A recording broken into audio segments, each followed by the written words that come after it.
умрага кетип атканда кипирчиликти сындырып туруп кимдин акысына кирген болсо ошондон кечирим сураш керек. Кимдин карызын алган болсо ошонун карызын кутулуш керек.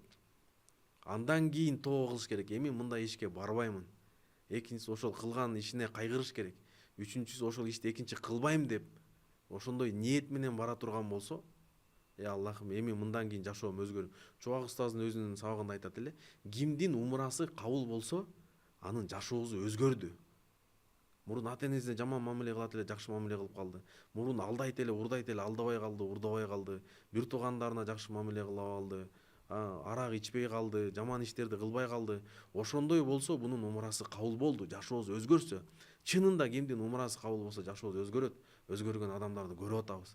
Бала чакасы менен, семьясы менен байкелерди көрүп калып атам жолдон биздин компаниябычы. Совсем башка жака өзгөргөн да. Мурун иш жүргөн байкелер намаз окуп, действительно эгер умра мындай чын жүрөктөн кайгырып ошол нерседен болду, экинчи бул нерсеге барбайм деп Алладан кечирим сурап келе турган болсо, ошо адамдардан кечирим сурай турган болсо, анда Аллах Таала муну умрасын кылып келгенден кийин Аллах Таала жашоосунун өмүрүнө береке берет.